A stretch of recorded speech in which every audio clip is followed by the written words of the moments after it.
Lusitania Martínez es una de esas profesoras de la Escuela de Filosofía que hablan alto acerca del quehacer filosófico dominicano. Es una activista y teórica de la filosofía genérica o de género. Tiene una obra, como ya llevo dicho, representativa. Es una académica reconocida dentro y fuera del país que ha ocupado posiciones señeras en la Universidad Autónoma de Santo Domingo, como la de directora del Departamento hoy Escuela de Filosofía de la más vieja Universidad del Nuevo Mundo, como directora de la Maestría en Metodología y Epistemología. Actualmente coordina la Cátedra Extracurricular Simone de Beauvoir, de la que es introductora junto al pensamiento de Sartre y de la fenomenología desde hace mucho tiempo en nuestro país, así como de la investigación cualitativa. Miembro de la Academia de Ciencias de la República Dominicana y sobre todo una intelectual en stato faciendi, una intelectual activa. Es dueña de una obra representativa. Entre sus libros se cuentan Actitudes femeninas frente a los trabajos tradicionales de mujeres, una investigación de campo, tanto cualitativa como empírica, acerca del movimiento mesiánico de Palmasola, una obra de gran calado titulada Filosofía Dominicana, Pasado y Presente, y su libro más reciente es Historia de las Ideas Filosóficas y de Género en la República Dominicana. La profesora Lusitania es un ejemplo, es un modelo para muchos de los que hemos seguido sus pasos en el plano del cultivo del quehacer filosófico dominicano. Hoy es 21 de agosto, nos encontramos en el despacho del señor director de la Escuela de Filosofía, profesor Eulogio Silverio, para dar continuidad a uno de los proyectos de su gestión, que es el proyecto del Archivo de la Voz de la más vieja Escuela de Filosofía del Nuevo Mundo. Y es una ocasión especial para nosotros contar con la presencia de la profesora Lusitania. Bienvenida, profesora. Es un gusto. Usted sabe que el profesor Silverio tiene la idea de, a partir de esta entrevista, extraer filones, ideas claves para colgar su biografía en Wikipedia también, porque tiene la intención de que nuestras grandezas académicas también sean conocidas y reconocidas en el exterior. Aparte de que esta entrevista dará parte también para ese proyecto que él también tiene del Archivo de la Voz de la Escuela de Filosofía. Así que queremos que usted se explaye, que nos hable de usted, de sus inicios, de sus estudios, de su vocación, de su familia y sobre la marcha con la espontaneidad que la caracteriza y que nos caracteriza, pues alguna pregunta surgirá. Bienvenida a este espacio, profesora Lusitania Martínez. Admiro mucho tu retórica y tu voz. Yo que casi no tengo voz ya, trataré de no estropearme. Arrancar es difícil, ¿no? Porque después de tantos años que he cumplido, remontarme a la infancia, en donde hay recuerdos importantes, pero un poco difusos, es un poco difícil. Sin embargo, hay algo que quiero decir de mí misma y que sea público. Yo nací, quiero partir de ahí, en un hogar pobre de padres muy interesados, siendo ellos muy pobres y casi analfabetos, interesados en mi formación. Sobre todo mi madre. Mi madre era una gran lectora. Por supuesto, probablemente su literatura, la lectura a la que accedía no era una lectura filosófica, Y sí lo era en parte porque recuerdo que leía a José Ingenieros.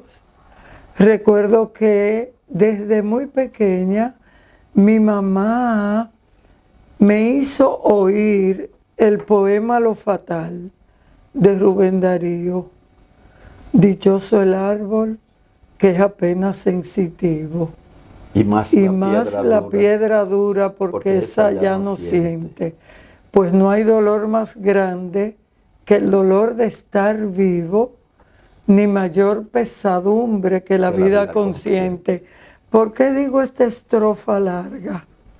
¿Y por qué digo lo de José Ingeniero, Amado Nervo, Vargas Vilas, vida a la que estoy atada por un deber sacrosanto, vida sin amor ni sueños, nunca me pesaste tanto?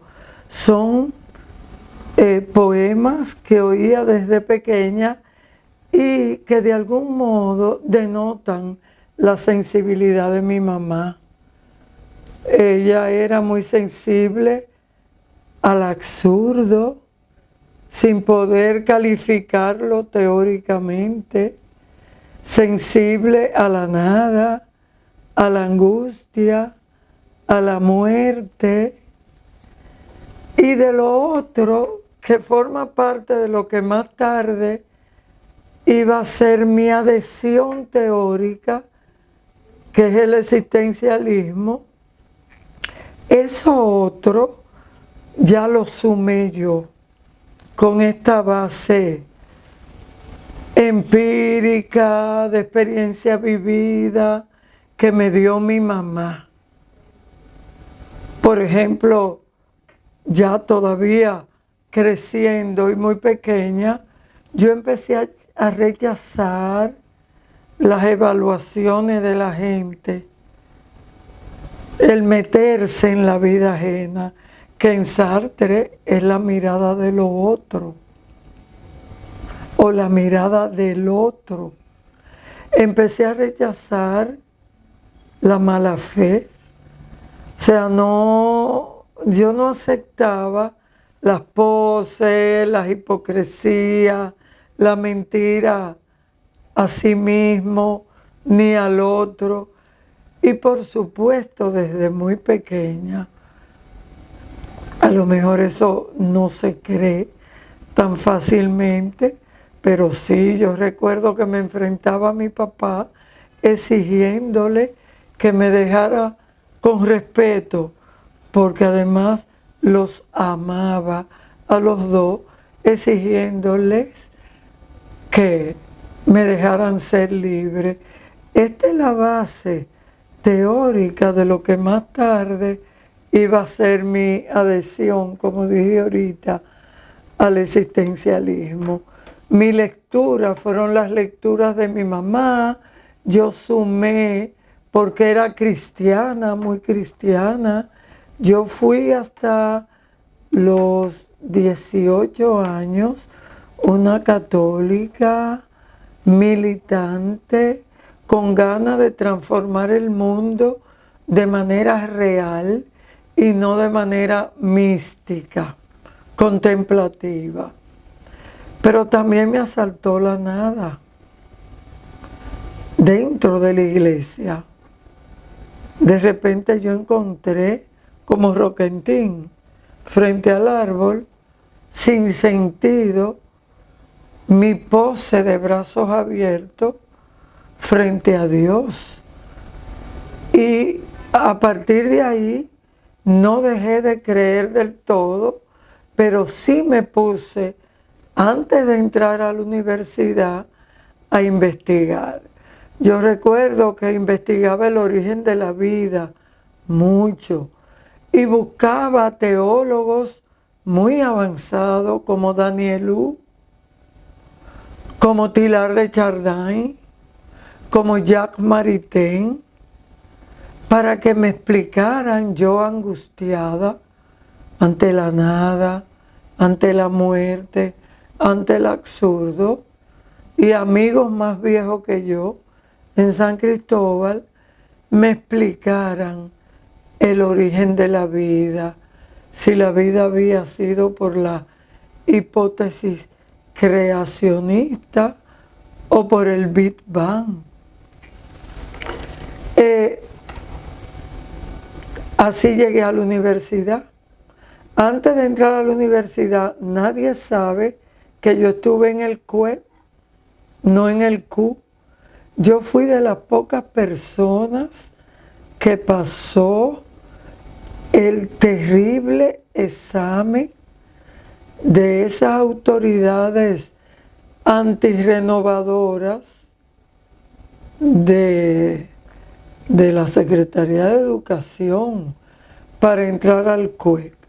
Pero ahí vino la revolución y luego de la revolución el movimiento renovador y la instauración del Q. Pero ya con toda esa sacudida de mi crisis y antes de entrar a la UAS, yo daba clases en el Liceo Manuel María Valencia y conocí a Sartre. Después de haberme sacudido todo lo que son sus temáticas, yo no lo conocía, pero ahí lo conocí en el 64, antes de la revolución, cuando le estaban por ofrecer el premio Nobel por su obra Las Palabras. Y a mis oídos llegó que él era dueño de todas esas cosas que a mí me asaltaban. De manera que es importante también decir que a mí lo primero que me sacudió fue la libertad, no la igualdad. Yo primero conocí a Sartre y a seguidas conocí a Simone de Beauvoir. Y con todo esto llegué a la UAS buscando el fundamento de todo. Por ejemplo, me preocupaba que sin Dios yo no siguiera un fundamento ético. Eso me preocupaba muchísimo. Más tarde descubrí con Nietzsche, con Heidegger y con Simone de Beauvoir en alguna de su literatura y el propio Sartre, que los ateos tienen fundamento ético, que se preocupan por la ética, y eso me hizo respirar, porque yo había tenido mucha ética siendo cristiana, ese fundamento me gustaba, pero ahora en la soledad del ser en el mundo podía ser responsable de la libertad, de la elección de un proyecto con sentido, transformador del mundo, a favor de la humanidad. Y qué mejor ética que pensar en los otros, aunque no hubiera Dios y aunque sea ahora la existencia la que preceda a la esencia y sea yo la creadora de mis valores éticos y responsable de mi vida, porque aprendí que yo soy el ser, que en mi ser soy responsable de mi ser. Entonces ya en la universidad encontré a Juan Francisco Sánchez, que me llevó a su casa, me enseñó a Krishnamurti. Yo estaba entre Sartre, Krishnamurti.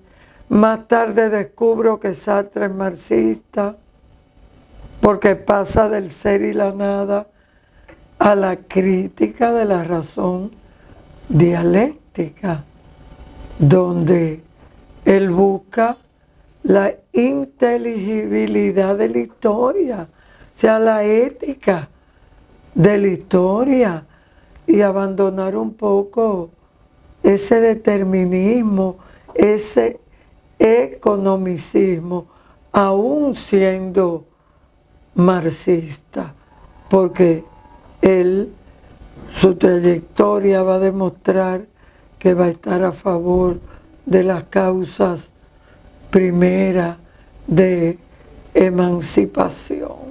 Y por supuesto empiezo a aprender cosas muy difíciles del marxismo sartreano, de la teoría sartreana, como eso de que era fenomenólogo, cuando me entero que la fenomenología no es ni idealista ni materialista, para mí fue una alegría muy grande, que era un ir a las cosas mismas, un tener la conciencia, pero encarnada en el mundo, y luego ya eso bien enredado del cogito prereflexivo, que pudiéramos explicarlo posteriormente.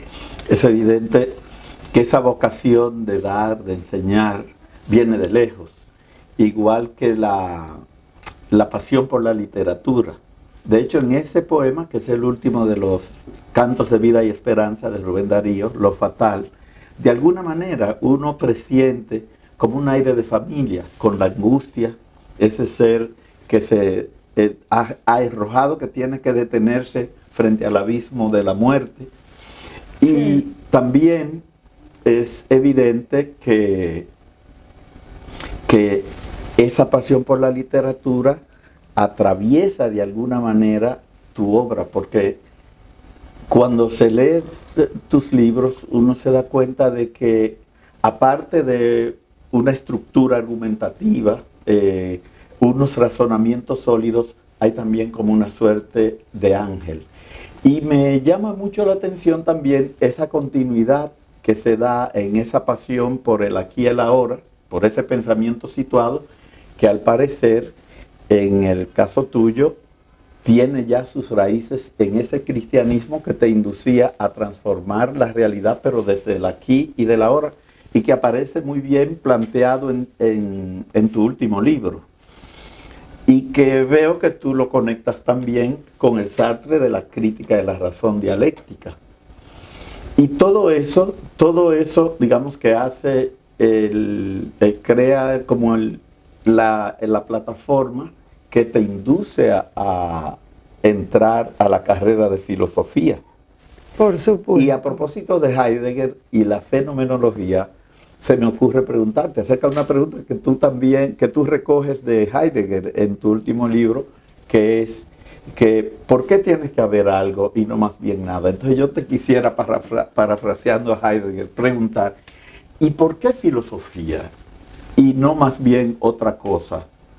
¿O por qué filosofía y no más bien nada? Una muchacha joven de una provincia cercana a Santo Domingo, que estaba en contacto con la cultura urbana de la época. ¿Qué te lleva en el hondón de tu alma a decidirte, a decantarte por la filosofía, Lusitania? Bueno, a mí me parece que tiene raíces en lo que te acabo de decir. Mi mamá se preguntaba siempre por todo. Mamá era un personaje extraño porque, siendo una mujer tan humilde y de pueblo, era una filósofa que se hacía preguntas muy generales. Se preguntaba por la muerte, se preguntaba por el amor, por qué el amor terminaba.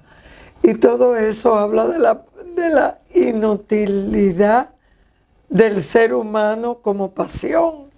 o de la pasión inútil que es el ser humano, según Sartre.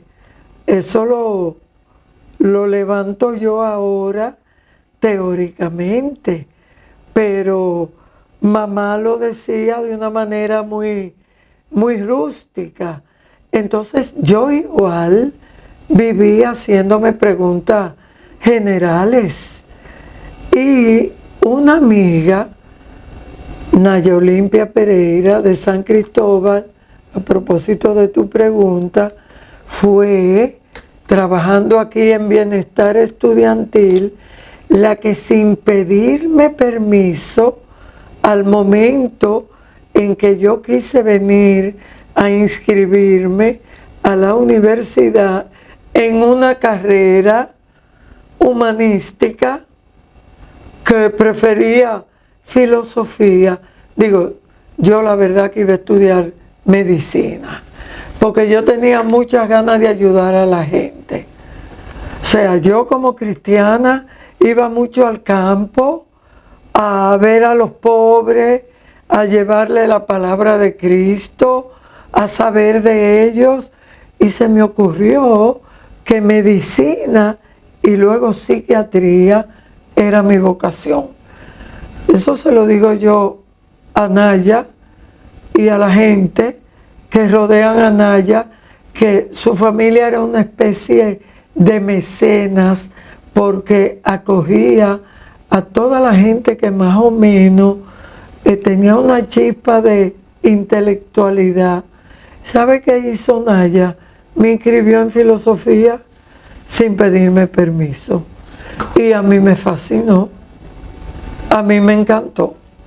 Entonces, por eso filosofía, realmente, porque yo tenía que darle respuesta a por qué la nada y no algo, o por qué algo y no la nada, a propósito de la respuesta que le da Sartre a Heidegger, porque a Sartre no le gustan mucho algunas de las respuestas que da Heidegger, pese a que en algunos temas lo tiene como maestro. No le gusta la respuesta que da Heidegger a la nada. Sartre dice que en vez de plantearse que la nada le refiere la finitud a Heidegger, Sartre dice no, la nada lo que refiere es la vida, es la infinitud, es la libertad, porque vivimos siempre casi infinitamente eligiéndonos en la libertad como proyecto, y nos damos cuenta simplemente que desearíamos una vida infinita para siempre elegirnos y ser libres. Entonces les regaña a Heidegger diciendo eso, que debió conducirlo a una teoría de la libertad y no a considerar la finitud y la muerte como algo individual. Tú sabes que para Sartre, y yo con él no estoy de acuerdo, yo le doy mucha importancia a la muerte. Para Sartre la muerte es un evento más. Para Heidegger no. Para Heidegger es el horizonte de la vida. Pues dice Sartre que no, que es lo que conduce la muerte de la nada al ser, porque nos vuelve un en sí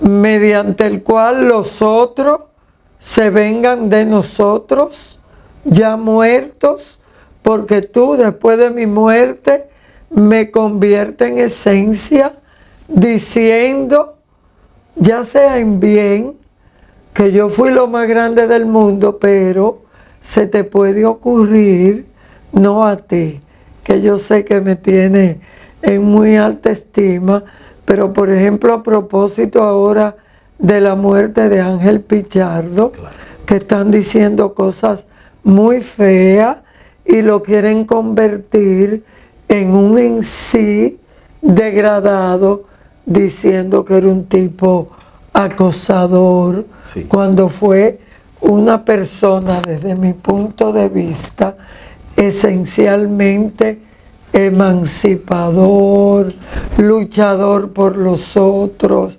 etc. Entonces, Sartre le dice a Heidegger, la muerte nos convierte, por el contrario, de nada en ser, no de ser en nada, como usted dice.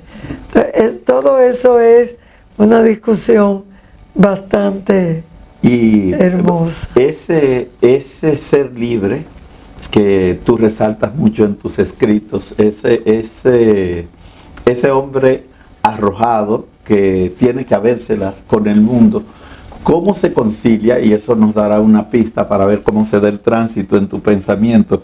¿Cómo se relaciona con esa mujer del segundo sexo de Simone de Beauvoir? ¿Cómo se da el tránsito de esa libertad de Sartre que tú profesas a esa mujer que es casi como una víctima de las estructuras sociales con las que uno se encuentra en Simone de Beauvoir? Y te hago la pregunta porque tú eres de las pioneras en la difusión del pensamiento de Simone de Beauvoir y en su exposición crítica, porque eso sí que, aunque siempre te has reconocido como maestros, los fenomenólogos, ya Husserl, ya Heidegger, ya Sartre, que tiene mucho de fenomenología también, pero siempre tú has tenido un pensamiento libre, muy libre, un pensamiento crítico, un pensamiento reflexivo. Claro, y eso de libre, muy libre, me recuerda a San Cristóbal, que se convirtió en mi época de jovencita, cuando yo quise confrontar las creencias conservadoras de San Cristóbal, se convirtió en la mirada del otro, sancionándome.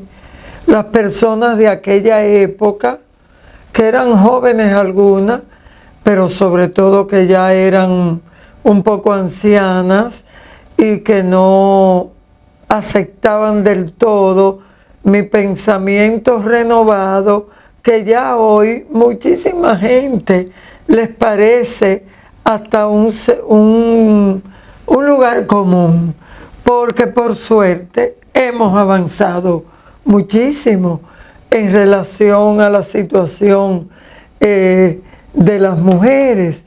Entonces, por ejemplo, una mujer libre, para ellos, San Cristóbal, mi pueblo que amo, es una mujer fácil.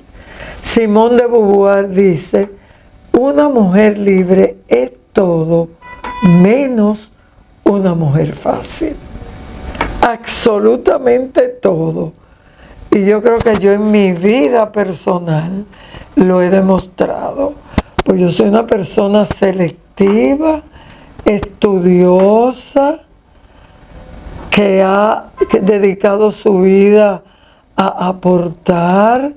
En consecuencia, siendo una mujer libre, he demostrado que no he sido una mujer eróticamente promiscua ni fácil, que es lo que la gente piensa con eso de una mujer fácil.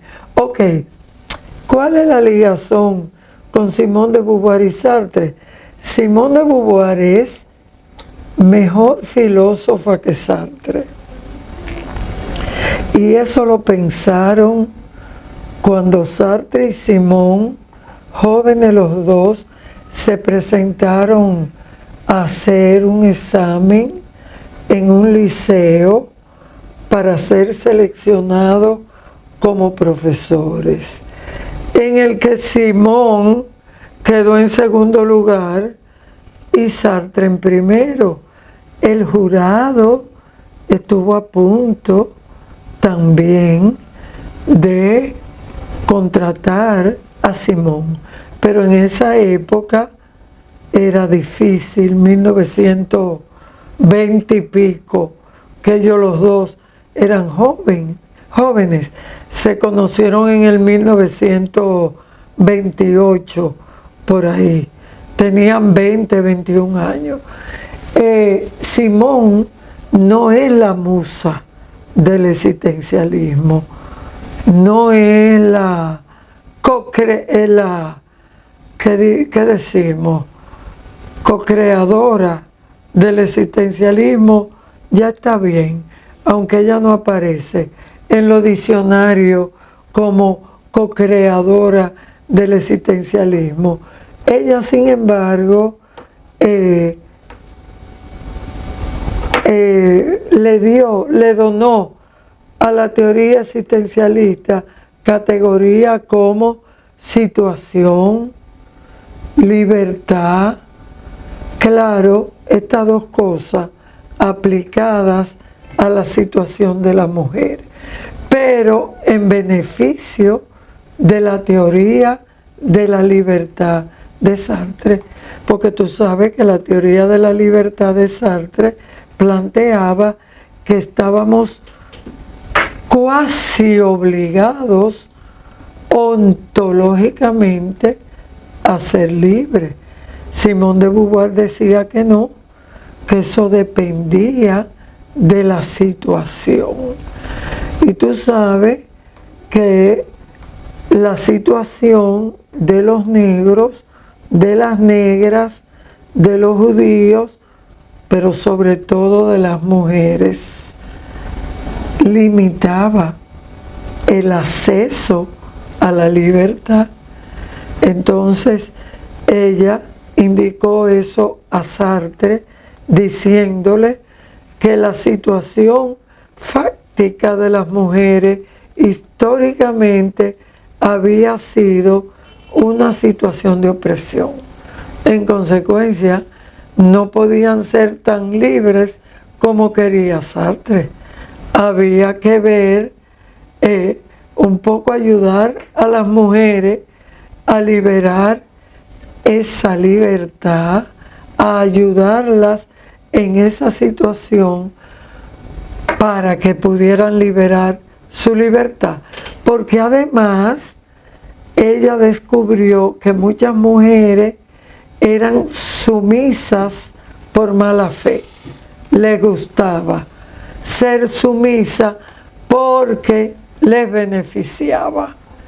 Entonces con esas mujeres había que hacer un trabajo.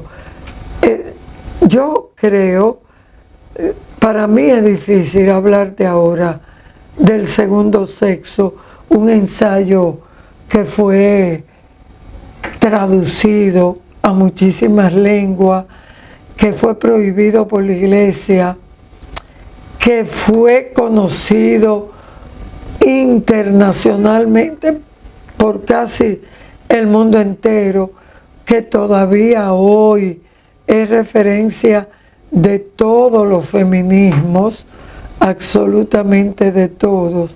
Para mí es muy difícil, no nos daría el tiempo para hablar de eso y de las otras obras como filósofa que tiene Simone de Beauvoir, como por ejemplo en su obra ¿Para qué la acción?, una obra en donde ella quiere levantar una ética existencialista, fenomenológica, planteando que todo eso que se plantea en el ser y la nada, todo eso que tiene que ver con los planteamientos de Sartre, son la base para levantar una ética. Porque se dice que en El ser y la nada, Sartre deja la preocupación por la ética, pero no la levanta. Que probablemente en Cuadernos por una moral, que se publica, que él escribe después del ser y la nada, pero que publican después de su muerte, ahí sí se puede conseguir una ética existencialista, junto con lo que plantea Simone de Beauvoir en Para qué la acción y hacia una moral de la ambigüedad. Bueno, el tema de la visión de la conciencia ingenua de la mujer como mujer libre y la explicación formidable que nos has dado de lo que significa una mujer libre para Simone de Beauvoir, y esa tensión que has puesto de manifiesto con tanta maestría entre el filosofema de que el hombre está condenado a ser libre, que expone Sartre en El existencialismo, en su humanismo, y la condición de la mujer como ser humano arrojado en el mundo, pero por lo mismo condicionado, situado. Yo creo que nos permite un tránsito perfecto para plantear uno de los temas que atraviesan tu obra y tu pensamiento, que es el tema del feminismo, que ya de alguna manera tú has comenzado a exponer. Y como es un tema que tú eres la introductora, la primera persona que yo he oído hablar de filosofía genérica, por lo menos en la República Dominicana, filosofía de género, es a ti.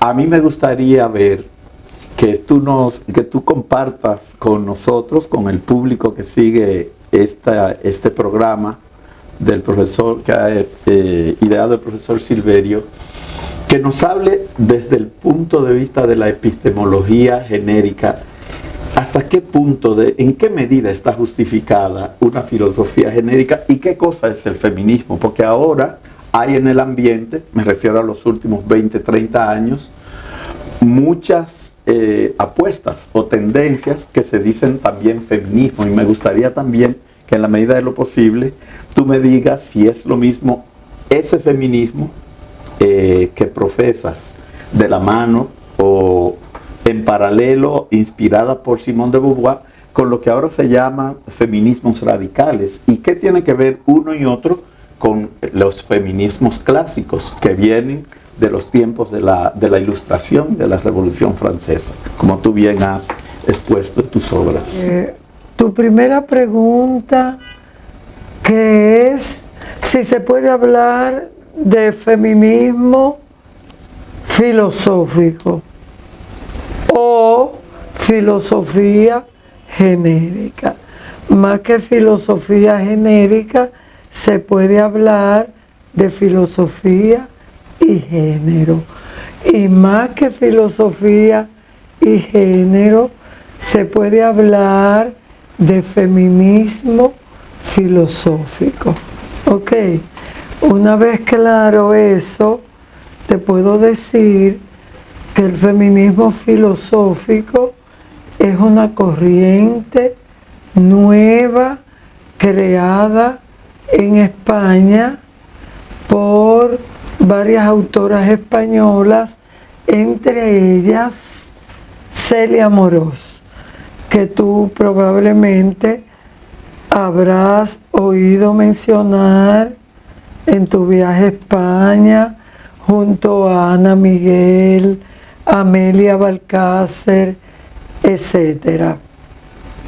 El feminismo filosófico plantea que la filosofía puede ser tematizada genéricamente, o al revés, que el género, es decir, los roles, hombre, mujer, pueden ser tematizados filosóficamente. Y que de hecho, todo el pensamiento filosófico está atravesado por la misoginia, el sexismo y el androcentrismo. Eso para decirlo de una manera breve y clara. Si nos ponemos a definir androcentrismo filosófico, diríamos que el andro hombre ha robado lo genéricamente humano y se ha colocado en el centro del filosofar. Entonces, todos los filósofos, de alguna manera u otra, y tú lo puedes agarrar, y lo hemos agarrado en muchas ocasiones, Ingrid, Luciano y yo, esos filósofos relacionado a la mujer con naturaleza. Eso es sexismo, porque la inferioriza, las coloca como reproductora y las aleja del logos, de la razón. Y al hombre, piensa en Schopenhauer, lo coloca al lado del logos. El sexismo es considerar en consecuencia que por el hecho de la mujer ser reproductora es inferior. Y entonces tenemos el legado de Aristóteles. Recuérdate que Ingrid hizo su tesis en Aristóteles. La mujer es recipiente, materia informal, no formal. El hombre es el activo. Todo eso desde Aristóteles. Santo Tomás de Aquino, la mujer es útero.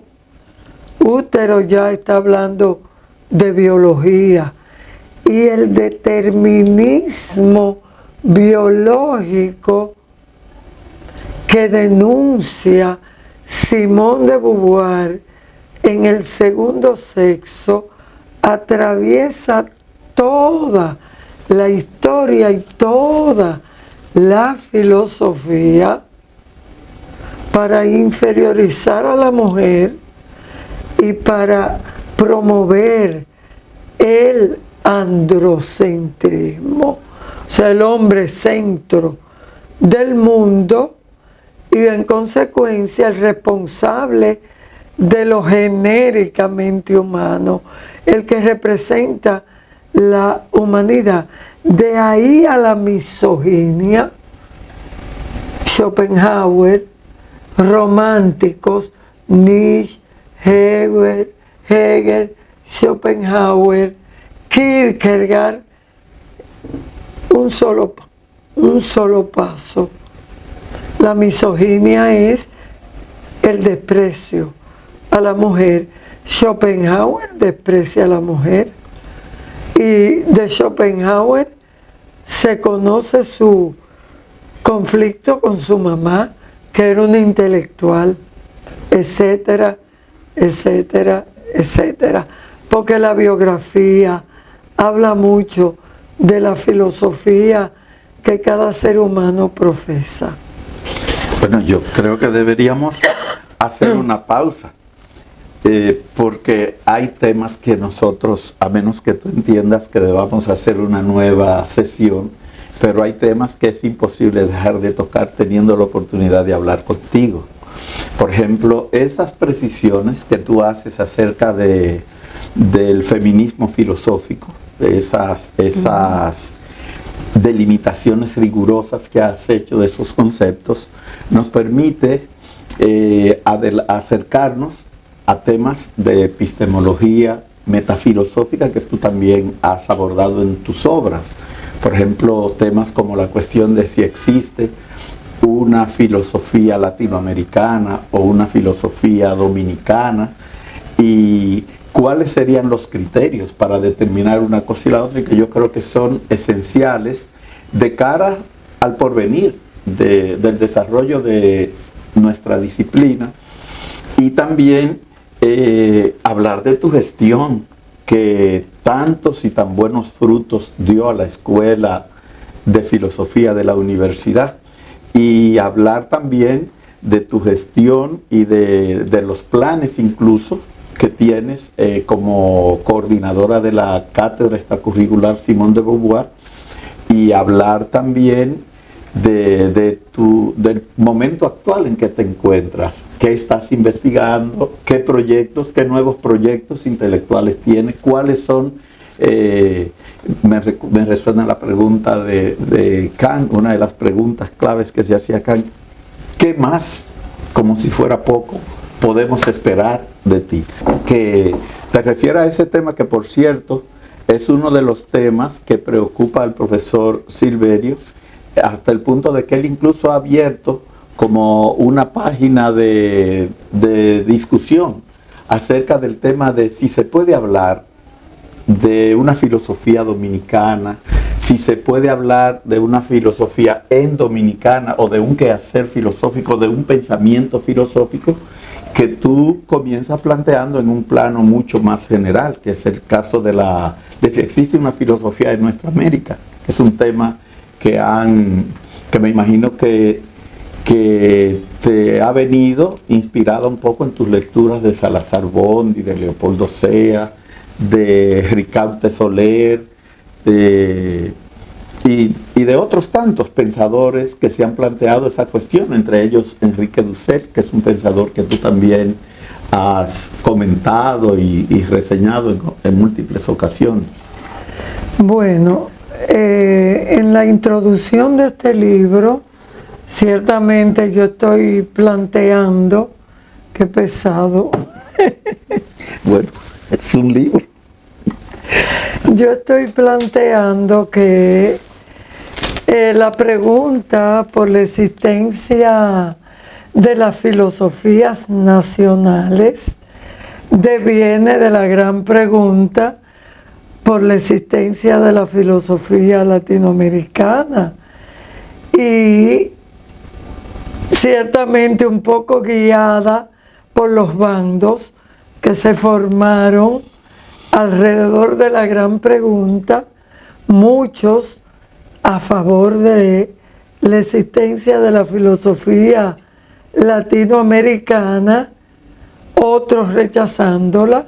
Yo me sitúo, a propósito de la pregunta por nuestra filosofía, yo me sitúo en la consideración de que existe un pensar filosófico dominicano. Por supuesto, parto de algo, de una perogrullada. Tenemos cerebro. Los dominicanos no somos descerebrados. Somos, como cualquier ser en el mundo, una conciencia encarnada que vive sus procesos históricos. Pensemos desde los taínos hasta ahora mismo, que estamos aquí realizando un evento en donde Mónica y Flete son testigos. Y esos son acontecimientos significativos que ellos le asignan significado de acuerdo a los proyectos que tienen cada uno, como conciencia encarnada, como seres en el mundo, como seres situados. Entonces los dominicanos, lanzados a su historia, produjeron pensamiento. Claro, pensamientos que se concretizan en proyectos emancipadores o no, a favor o no de nuestro ser nacional. ¿Cuál es el ser? A favor de nuestra dominicanidad, de nuestro pensar, un pensar asentado en la sociología, en la filosofía, en la literatura, en el pensar y práctica genéricos, es decir, de la interacción de los sexos. Luego, cuando los historiadores de la filosofía estén prestos, pudieran, si quieren, si les interesa, si no les produce urticaria el hablar de un filosofar de los dominicanos y dominicanas que incluye el filosofar social y ontológico, los dos, pueden buscar con inteligencia un hilo conductor que caracterice esa práctica y ese pensamiento de esa conciencia situada, encarnada, que empieza desde los taínos y termina en Arbelo, en Edison, en Enerio, en Flete, en Lusitania, en Ingrid y en lo que nos sigan, y empezar a caracterizarlo buscando, de acuerdo a su también visión del mundo, que se puede salvar como emancipador pensamiento y que se puede rechazar. Y esto es una muestra. Esto es el pensamiento de todos nosotros. Y es lamentable que un pensamiento como el de José Mármol, un pensamiento como el de Federico Gautró, no importa si muchos lo van a considerar conservador,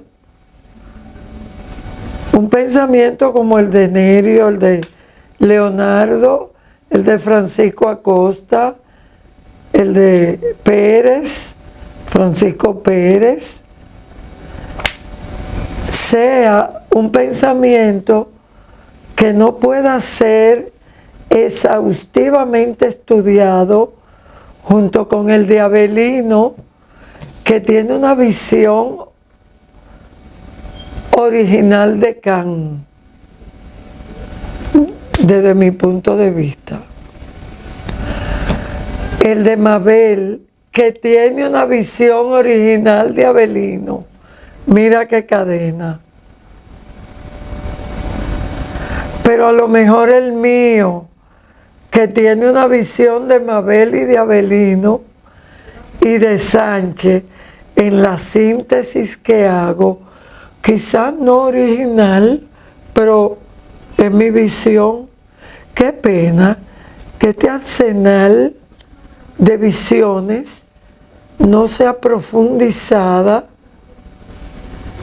y sea cernida para presentarse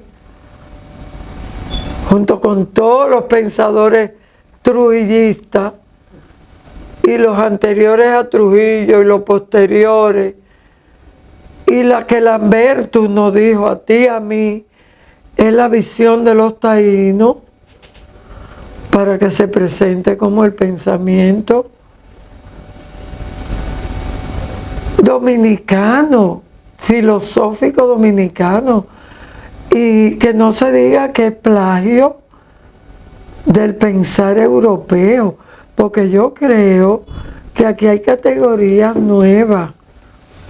Por ejemplo, aquí hay categorías en Federico Gautró, identidad. Él tiene aquí un nombre a la identidad nuevo. Mella tiene un nombre nuevo a la identidad narrativa, siguiendo a Ricord.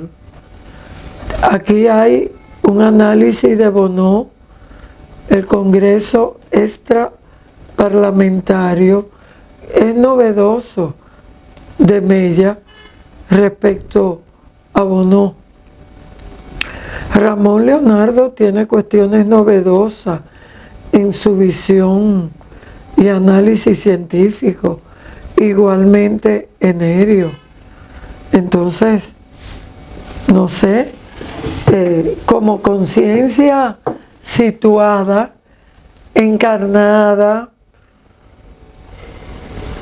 que puede sumar la conciencia fáctica de nuestro acontecer como dominicano y la elección del proyecto de cada uno, podemos dar una versión en conjunto, estos pensares sociológicos y ontológicos del pensar dominicano. Bueno, yo creo que has lanzado un reto muy grande a las presentes y futuras generaciones. Hay mucho por hacer. Algo se han dado, según se desprende de tu respuesta, pero queda mucho por hacer. Por ejemplo, ese acercamiento amoroso a lo que se ha hecho aquí en República Dominicana, que de alguna manera tú has cimentado, has dado el primer paso y has puesto al alcance de la mano las herramientas, los textos, tanto en esta obra como en la obra monumental en 3 tomos, Filosofía Dominicana, pasado y presente. Pero algo más a propósito de Filosofía Dominicana, en la segunda parte de este libro hay una investigación en donde yo aplico categorías o expresiones filosóficas al análisis del movimiento sufragista dominicano, para concluir diciendo, contrario a otras investigaciones de feministas dominicanas que viven fuera, que el feminismo posterior a la muerte de Abigail Mejía, bajo la égida de la ideología trujillista, no es feminismo. Yo uso filosofía de que me auxilio filosóficamente, auxiliándome del feminismo filosófico. ¿De qué? De lo que se llama la ilustración tardía en este país. Yo digo que por la ilustración tardía en este país, que por la influencia de la misoginia romántica en República Dominicana y del escolasticismo, y que por la influencia de una rama maternalista, determinista biológica, del sufragismo internacional en República Dominicana, el sufragismo nuestro se dejó cooptar del determinismo biológico de Trujillo. Es decir, Trujillo creía mucho en el maternalismo. Él le pagaba a las mujeres para que tuvieran hijos. Eso se llama determinismo biológico. Eso se llama dimorfia sexual. El plantear mujer paridora, hombre proveedor. Dado todo eso, mostrado filosóficamente por mí, el bajo grado, yo acuño la expresión filosófica bajo grado de racionalidad. Eso es mío. Bajo grado de racionalidad filosófica tiene que ver con la ilustración tardía. Debido a eso, Trujillo cooptó a la feminista. Y ya eso no era feminismo, eso era trujillismo feminista. Entonces no me digan a mí que no hay pensamiento filosófico. ¿Y en qué medida tú sientes que, y esta es la penúltima pregunta que te hago, ¿en qué medida ha contribuido la Universidad Autónoma de Santo Domingo desde sus orígenes hasta el presente a esa búsqueda de libertad, a esa difusión y promoción del pensamiento filosófico, que es, digamos, casi la misma cosa, porque decir filosofía es decir reflexión, es decir criticidad, es decir libertad? Y muy especialmente esta escuela que tú dirigiste desde finales de los años 70 a principios de los 80, cuando te marchas a México a cursar una maestría en sociología rural. Sí. Y me gustaría aprovechar esa oportunidad para que nos menciones qué recuerdos te quedan de esa gestión, cómo tú ves a aquella muchacha de entonces, cuáles fueron sus propósitos y qué cosas quedaron de esa gestión. ¿Cuándo comienza tu gestión? La pregunta es muy buena porque me va a permitir muchos agradecimientos. La actividad feminista filosófica, si soy agradecida, debo ponderar los esfuerzos de Francisco Acosta cuando fue director, los esfuerzos de Morla y Francisco, así comunicados, uno allá arriba, no sé qué hacía Morla allá arriba, y Francisco Acosta en la facultad, hicieron posible que se aprobara la cátedra de extracurricular Simón de Beauvoir, filosofía y género, realmente. Y se realizaron muchísimos talleres que ellos promovieron a través de decir, bueno, Mónica está aquí, porque Mónica, yo recuerdo que también ponía a circular, ya mi garganta no puede más, ponía a circular bastante ideas que salían de los consejos técnicos, subían al consejo universitario, al decanato. Momento.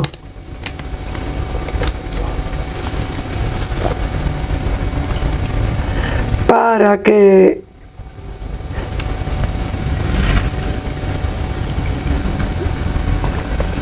se realizaran esas actividades a favor del género. Yo realicé el primero y el único seminario sobre Simone de Beauvoir, gracias a la facultad, que vino, incluso se inscribió Carmen Quiriello de Bosch, que en paz descanse, ¿no? Ya murió, ¿o no? Bueno, ojalá que no haya muerto. Quiera Dios, claro. Creo que eso fue, ¿en qué época? Bueno, sé que fueron mis colegas del departamento que aprobaron esto. Eso fue un seminario, pero además yo di un curso sobre Sartre y Simone de Beauvoir, que lo tomó Julio Minaya, Odío, Orlando, André Merejo, Sí. también. Y así, o sea, tengo buenos recuerdos. Me apoyaron, siempre me apoyaron. En la todo. cátedra y en la dirección. Tú Yo, concitaste, mientras dirigiste la escuela, como concitaste mucho directora, apoyo sí, también. como directora formé por primera vez la Asociación de Estudiantes de Filosofía. Por primera vez se inscribieron más de 7 Sí. estudiantes de filosofía, que eran pocos en mi época. O sea que por primera vez fuimos a secundaria a promover la filosofía. Pero fuera también de directora, yo me encargué de la maestría de metodología e introduje por primera vez el cualitativismo. Y ahí por primera vez introduje las técnicas cualitativas, grupos vocales, entrevistas cualitativas. Y gracias a eso se introdujeron las técnicas cualitativas en humanidades en el resto de la maestría. Yo le di clase a Edison Minaya en técnicas cualitativas, un hombre que sabe tanto de cualitativismo. Ahí fue que tuve yo mi problema de las cuerdas vocales, que no lo sabía. Pero en fin, ¿qué más? Yo creo que... dirigí posgrado, claro, también. Mucho nos has dado, mucho nos has dicho, has abierto caminos, no solo en tu trayectoria académica e intelectual, sino yo creo que esta entrevista para este programa que ha creado el profesor Eulogio Silverio de el Archivo de la Voz de la Escuela de Filosofía de la Universidad Autónoma de Santo Domingo. Yo creo que es una entrevista que también plantea muchos retos, abre caminos, señala posibles líneas de investigación, incluso para continuar el trabajo que con tanto rigor nos has legado. Pero yo creo que faltaríamos si no te preguntamos en qué punto estás, qué estás trabajando, cuáles son tus próximos proyectos intelectuales. Bueno, yo estoy ahora mismo tratando de levantar mis memorias, pero no sé si pudiera hablarse en plural, porque no van a ser muchas, va a ser una. Yo no soy Simone de Beauvoir, que hizo de su vida filosófica, o presentó casi toda su vida filosófica, como en 7 o 10 memorias. La plenitud de la vida, la fuerza de las cosas, memoria de una joven formal, la ceremonia del adiós, que fueron más bien las memorias de Sartre y de ella, etc. No me puedo comparar con Simone de Beauvoir. Quiero hacer mi memoria filosófica. ¿En qué sentido mi memoria filosófica? Lo que ha sido mi vida paralela a mi adición, digamos, por usar una palabra exagerada, porque realmente es una pasión, a mi adición a la filosofía fenomenológica existencialista. Dejémoslo general, porque como te dije ahorita, a mí no solo me gusta Sartre y Simón, me gusta Heidegger, me gusta Kierkegaard también.